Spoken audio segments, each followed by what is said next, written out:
Ben zannediyorum Üstad Hazretlerinin reçete olarak verdiği o husus çok önemli. Teavün düsturunun teshili diyor. Mesainin tanzimi, amalin taksimi, en sonunda da teavün düsturunun teshili diyor.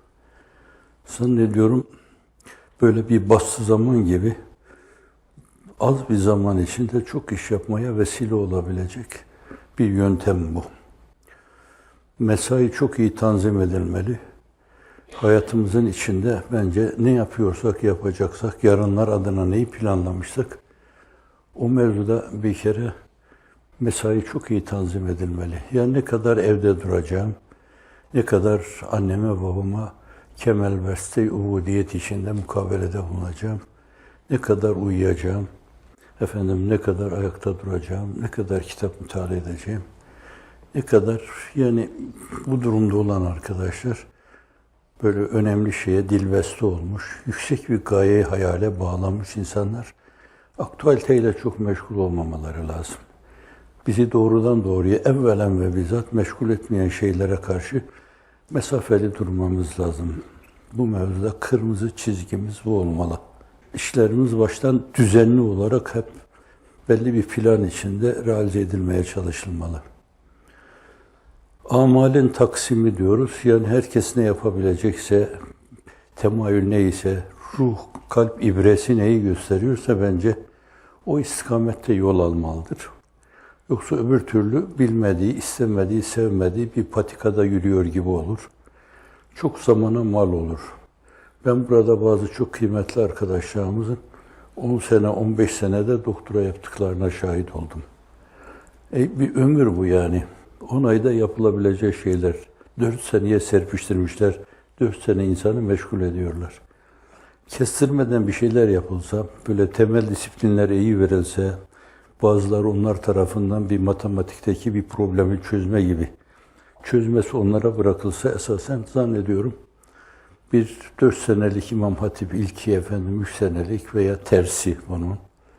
Bu 7 seneyi insan herhalde 2-3 seneye sıkıştırabilir. Üniversitede verdikleri şeye göre o da 2 senede, 3 senede olabilir yani. Böylece hayatının en canlı olduğu dönemde, böyle dinamizmi en güçlü olduğu dönemde millete yararlı olur, faydalı olur yani. Bir de burada esas benim bu iki disiplinin yanında üçüncü bir disiplin üstadın ifade ettiği çok önemli geliyor bana. Teavün düsturunun teshili diyor.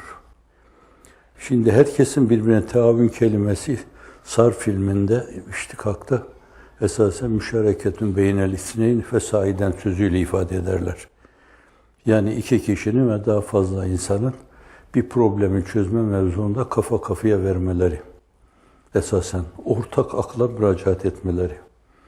Şimdi bir arkadaşımız doktora yapıyorsa şayet, öyle bir arkadaş vardır ki o bir itibariyle kitapları bilir, kaynakları bilir mesela. Şimdi o arkadaşa onlar yardımcı olmalıdırlar. Mesela birisinin komut kabiliyeti çok yüksektir. Kalemi eline aldığı zaman şakır şakır yazar.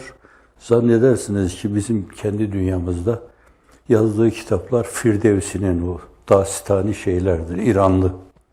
İranlıların övündükleri bir şairdir. Öyle bir kabiliyeti vardır. Bir meseleyi komut etme mevzunda da o kardeşlerine yardımcı olmalıdır yani. Böylece zamana büzme, daraltma, çok kısa zamanda taşı eritebilecek damlalar halinde mermerin bağrına dökülme. Bu da Türk atasözünden mülhem bir şey dedim. Mermeri aşıntıran suların akışı değil, devam ve temadileridir. Bu böyle okumaya kendini vermiş arkadaşlarımız için, hani bazıları vardı ki babalarının yanında, onların kendi işlerinin içinde öyle olabilir. Bazıları siyasi alana atırır, orada ona göre hizmetler görebilir. Fakat bizim arkadaşlarımız genelde bir gaye-i hayali olan insanlar ki, yine Hazreti Pir Şem-i Taban Ziya-i Himmet'in ifadesiyle Diyor ki gayeyi hayal olmazsa ya nisyan veya tenasi edilse ezhan enelere döner etrafta gezer. Çok yüksek bir ideal. O gayeyi hayal diyor. Zannediyorum Fransızcadaki bu idealin karşılığı ki Ziya Gökalp ona mefkure demişti. Efendim bu yüksek bir ideale dilbeste olma. Sürekli onu hedefleme böyle. Hayatında onun 12'si olmalı yani. Vuracaksa 12'den vurmalı. Öyle bir gaye hayal olmalı. Öyle yüksek bir hedefe dilbeste olursa bir insan, beri tarafında onun değersiz şeylere karşı gönül kaptırmaz yani. Evet, o onun Leyla'sı olmalı. Kendisi de o işin Mecnun'u olmalı. Leyla'yı gördüğü zaman bile bence tanımayacağı şekilde bir Leylacı olmalı. Tanımayacak şekilde öyle mest ve sermest olmalı ki, evet tanımamalı onu. Bunun gibi yüksek bir gayeye arkadaşlarımız, hemşirelerimiz gibi talip olmuş kimseler, berisindeki her şeyi pes şeyler saymalı. Efendim onlara karşı çok iltifat etmemeli, dağınıklığa sebebiyet verir. Onun için diyor ki öyle bir gayeyi hayal olmazsa veya nisyan unutsa veya tenasi etse, unutuyor gibi bir tavır alsa, bu da yine biraz evvelki iştikak kipinden tenasi. Eskiden eski tıpta kullanılırdı temarüs, hasta olmadığı halde hasta görünme. Bu da o demektir. Esasen unutmadığı halde unutma tavrı içinde bulunma. Ezhan enellere döner, zihinler enaniyete döner. Bir egoist olur, egosantrist olur, narsist olur insan hiç farkına varmadan. Onun için Allah'la irtibatlı çok yüksek hedeflere talip olmalı. Yani ne yapsam ki onun hoşnutluğunu ve rızasını kazansam, Hazreti Ruhu Seyyidül Enam'ı memnun etsem, teşrif buyursa, benim kalbime otağını kursa, benim gecelerimi nurlandırsa, keşke her gece öyle olsa, insan gönlünü bunlara kaptırınca, zannediyorum bu artık deli bir sevdalıdır. Başka şeyi görmez, düşünmez. Ebu Bekir çizgisi, Ömer çizgisi, Osman çizgisi, Ali çizgisi, daha yüzlerce Mus'ab bin Umeyr çizgisi. Ben o diğer iki kolunun Uhud'da biçildiğini kitaplarda görmüştüm de, fakat önemli bir hoca efendi vaaz ederken kürsüde kendisine saygım vardı. Dinlerken bir darbe de boynundan yemiş. Fakat işte o zaman yıkılmış, yüzünü toprağa kapamış, aman kimse görmesin diye.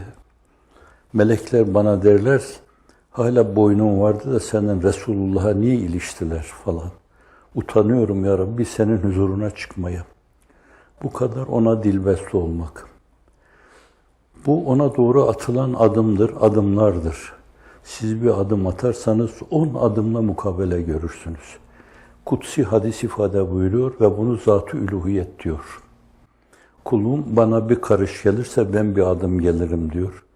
O bana bir adım atarsa ben gezerek gelirim diyor ki, biz böyle teşbihe, teşsime, haize, mekana, Cenab-ı Hakk'ın otağını kurmaya, bunlar delalet ettiğinden dolayı mahsurlu buluyor, mukabelede bulunur diyoruz yani. Sizin alemden beklediğiniz şey, alemin sizden beklediği aynı şeydir bunlar. Bir şeyler bekliyorsanız, bir şeylerin beklendiğini bilmek lazım. Sözlerin tesiri önemlidir. Biraz evvel Firdevsi dedim yani. Firdevsi gibi konuşabilirsiniz veya Mevlana Celaleddin Rumi zenginliğinde veya ifade zenginliği itibariyle tabii üzerinde durduğu konular hepsininkinden daha önemli. Hazreti Bediüzzaman ifade zenginliğiyle yani. Üzerinde durulmadık bir husus yani. Üzerinde durulması gerekli olan bir şey. Her konuyu o konuyla alakalı çok zengince kelimelerle, nüanslara dikkat ederek nasıl ifade ediyor öyle. Şimdi öyle o tarzda, o üslupla çok yukarıdan anlatsanız bize, hatta yani biraz Jules Verne hayaliyle yani anlatsanız onlara, denizin dibinde 24.000 fersah veya işte göklerde Vaytekin. Anlatsanız bile zannediyorum çok cazip gelmeyebilir. Fakat Diyeceğiniz şeyler üzerinde imanı nazar etmeleri, konsantrasyona geçmeler onların sizin hal ve tavır merceklerinizle size bakarlarsa ancak diyeceğiniz şeylere de kıymet atfederler. Çok acele etmeden yani. Mesela sizin arkadaşlarınız bizimkiler bazı yerlerde kafa karıştıracağı ana kadar 10 sene, 15 sene onu da geçti yani. Çünkü 91'den itibaren başlandı bizim ihtiyari hicretlerimiz dünyanın dört bir yanına. Evvela ana yurdumuz olan Orta Asya'dan başlandı. Azerbaycan'a gittiler. Hatta Rusların işgalinden evvel gittiler. O işgalde arkadaşlarımız oradaydı. Saadettin Bey de oradaydı. Tanırsınız herhalde. Oradaydı. Bana telefon ettiler. Ne yapalım? Kalın dedim ben orada. Ancak o zaman vefa tavrınızı sergilemiş olursunuz. Onlar için oraya gittiğinizi göstermiş olursunuz. Kendiniz için, ülkeniz için, memleketiniz için oraya gitmediğinizi ortaya koymuş olursunuz. Haydar Aliyev'in gönlünü fethetti bu mesele yani. Bu işgalde fakirin de kürsüde bayılması olmuştu. Ona karşı dayanamamış. Onu çok önemsediler mesela o insanlar. Yani onları kendinizden aziz bilmeniz lazım bu tavır. Şimdi acaba doğru mu bu dediler. 10 sene, 15 sene sizin efendim kalbinizin ritmine baktılar, nabzınıza baktılar. Allah Allah hep ritmik atıyor bu. Bu kalpte de hiçbir ahenksizlik yok. Bir insan bu kadar zaman böyle hep aynı çizgide olamaz dediler. Böyle bir inanma oldu. Tavra inanma oldu. Temsile inanma oldu. Hale inanma oldu. İnsanlığın iftihar tablosunun fakir arz ederim her zaman. Esasen bir tenzil durumu var. Bir tebliğ durumu var. Yani Kur'an-ı Kerim'i Allah inzal buyuruyor. Cesse tenzil onun için dedim. Efendim bu aldığı mesajları insanlara tebliğ ediyor, ifade buyuruyor. Bir de esasen temsil durumu var yani. Biz siyere baktığımız zaman görüyoruz ki sahabe-i kiram üzerinde esasen en müessir olan şeyler daha ziyade onun temsili yani. Söylediği sözlere değer kazandıran, onları öğüt gibi kanatlandıran, semavileştiren onun mübarek ahvali yani. O sabaha kadar ayakları şişmeden yatmıyor. Ayakta kemer-i ubudiyet içinde duruyor. Buna Ayşe validemiz de bayılır, Hafsa validemiz de bayılır, başka validemiz de bayılır, Hatice validemiz de buna bayılmıştı yani. Onun bu haline, esas o tebliğe, insanın sunacağı şeye, o söze, o beyana, o baş döndürücü fesahata, belahata esasen değer kazandıran, deyip ettiği şeyleri harfiyen yaşaması. Ve nitekim Kur'an-ı Kerim لِمَ تَقُولُونَ مَا لَا تَفْعَلُونَ Ne diye yapmadığınız şeyleri söylüyorsunuz? Bu madem yapmıyorsunuz söylemeyin demek değildir yani. Aslında madem efendim bunları söylüyorsunuz, öyleyse dediğiniz şeyleri evvela temsil ederek ortaya koyun yani. Dilinizden o kelimeler dökülürken başkalarının hayalinde esasen bir perdede, bir sinema şeridinde adeta sizin hal ve tavırlarınızı dediğiniz şeylere uygunluk içinde müşahede etmeli. Bu iki şey birbirine inzemam edince inandırıcı olur. Bu açıdan da bizim başkalarına nüfuz etme mevzuunda bir inandırıcılık süremiz olmalı yani. Zamanımızın bir kısmını ona ayırmalıyız. Hakikaten onca zaman bizim mümkünse yani hatta dimağımızı, nöronlarımızı dinleseler, böyle hep aynı sesi alsalar, aynı ahenk içinde alsalar, o insanlar inanırlar bize, diyeceğimiz şeylere de inanıyorlar. Onun için tavır istikameti, davranış istikameti çok önemlidir. Duruş çok önemlidir esasen. İnsan nerede duruyorsa, nasıl tekmil verme vaziyeti sergiliyorsa, fakat ondan daha önemli bir şey vardır, duruşta temadi.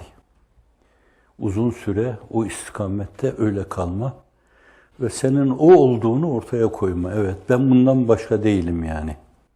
Sözün, beyanın, bakışın, mimiklerin, göz irisinle işaretlemelerin senin hep aynı şeyi, aynı noktayı böyle hedeflemeli.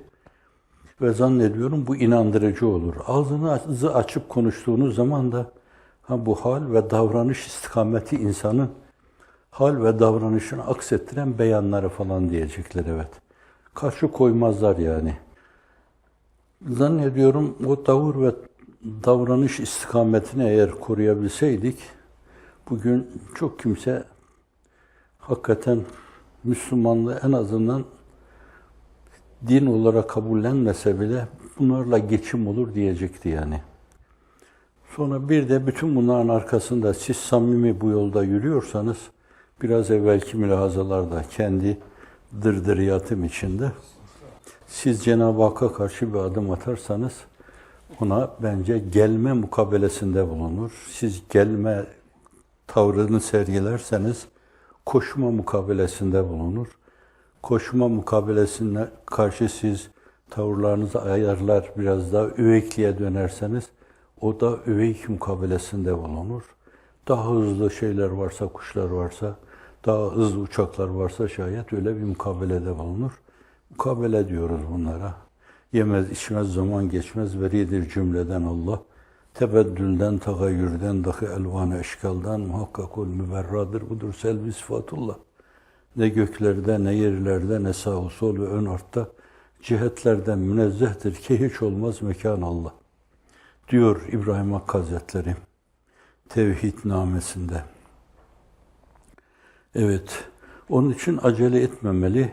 Et-teenni mine'r-Rahman, el-aceletü mineşşeytan. Hazreti sahibi zişan öyle buyuruyor.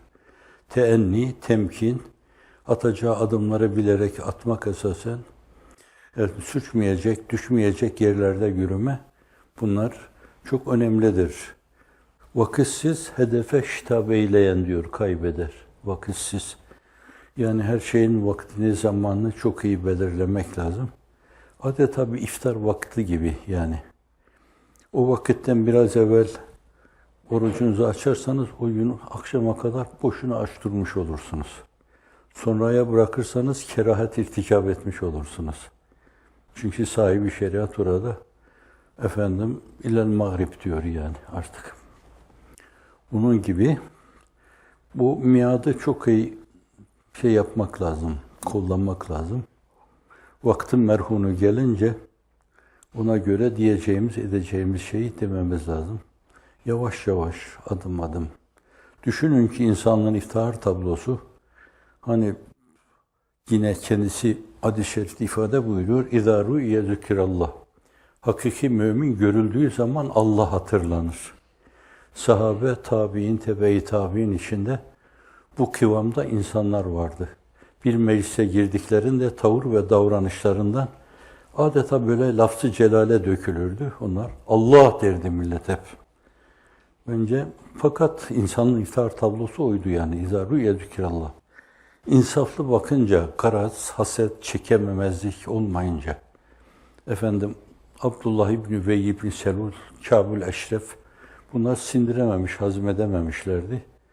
Aralarında onca zaman kaldığı halde temerrütlerini devam ettirdiler. Ama Abdullah İbni Selam insaflıydı yani. Allah Resulü'nün mübarek çehreyi, direkşarını görünce, vallahi bu çehrede yalan yok dedi. La ilahe illallah Muhammedur Resulullah dedi yani. İnsafla bakanlar öyle dediler. Şimdi zannediyorum bir gün inşallah sizin çehrenize bakan kimseler, evlerine gidip çayınızı içtiğiniz zaman, evinize gelip sizin çayınızı içtikleri zaman, onlar sizinle içli dışlı olacaklar, kaynaşacaklar. Kültürümüzün güzelliklerini onlara verirken, onların kültür güzelliklerini alırken karşılıklı, buna alışverişte taati denir yani. Siz bir şey veriyorsunuz, mukabelesinde ondan da bir şey alıyorsunuz böyle. Bu alışveriş böyle devam ettiği sürece zannediyorum, bunlar çok ciddi bir sıcaklığa sebebiyet verecek. Dediğiniz şeyleri de o sıcaklık içinde kabullenecekler ve kazanımdır bu. Ne o mevzuda insanın iftihar tablosunun kullandığı yöntemler, argümanlar, ne de samimiyette inhiraf göstermeden zannediyorum, yürüdüğümüz yolda yürürsek, esasen o şehrahı insanlar görmezden gelmeyecekler. Yürünen yol bir şehrahtır ama bugün onu yanlış temsil edenler patika haline getirmişlerdir. Evet, burada yine antiparantez bir şey diyeyim. Türkiye'de bugün sergilenen Müslümanlık, dışta buna bir kilisenin haziresinden, bir havranın haziresinden baktığınız zaman Müslümanlık dediklerinde aman Allah göstermesin derdiniz. Zannediyorum. Derdiniz. Öyle mide bulandırıcı bir tavır var. Öyle değil esasen. Ütopyalarda olduğu gibi böyle baktıklarında hayran olmalılar. Arkadaşlarımızda biraz bu ruh haleti hissedildiğinden geçen de misyoner mahiyetinde birisi gelmişti buraya da fakat öyle Müslümanlığa hayranlık duyuyor ki ben sizin arkadaşlarınız dedi. Kelimesini ifade edemem tabi aklımda kaldığı şekli. Sizin arkadaşlarınızı tıpkı Seyyidina Hazreti Mesih'in havarileri gibi görüyorum. Efendim yaşatma duygusunu yaşama zevkine tercih etmişler. Dünyanın dört bir yanına böyle tohumlar gibi saçılmışlar. Toprağın altında çürüyorlar çünkü kendileri için yaşamıyorlar. Ama bir başa yürüyecekleri muhakkak. Bu ilaveler bana ait. Evet. Onunla geceleyenler, hep onu heceleyenler mutlaka bir gün Ebced'e çıkarlar, bir gün Fatiha derler, bir gün Amme derler, bir gün de Bakara der, diyeceklerini tamamıyla ifade etmiş olurlar. Evet, Allah'a zahmet etmişsiniz. Bu türlü şeyler fazladan yani. Sizin gelmeniz gülden, çiçekten daha önemli. Allah razı olsun. Bu temiz gönüller Cenab-ı Hak nasıl teveccühte bulunacağını kestirmek mümkün değildir. Bir gün cihan inşallah bu gönüllere kapılarını kale kapıları gibi aralayacak. Kendi kendilerine buyurun edecektir inşallah. Biz o ütopik tavrı sergilemeli, o cazibedar güzellikleri ortaya koymalıyız. Evet, inşallah hemşiremizin dediği gibi iş dökerek tohumlar gibi dünyanın dört bir yanına saçıldınız.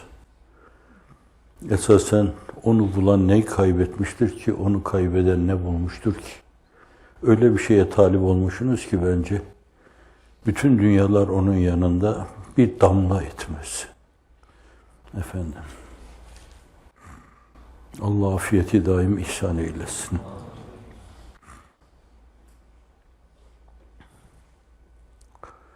Evet, Füzuli'den bir şey çıktı. Canımı canan isterse minnet canıma. Can nedir ki onu kurban etmeyem cananıma? Evet. Kafiyesini o koydu. Kafiye oldu mu? Evet. Hakkınızı helal edin. Evet. Başa arttığım endişesini de taşıyorum. İnşallah Cenab-ı Hak sağlığım hayırlıysa onu lütfeder. Başka zamanda yine ruberu görüşür. Sizden daha güzel bişaretler, müjdeler alırız inşallah.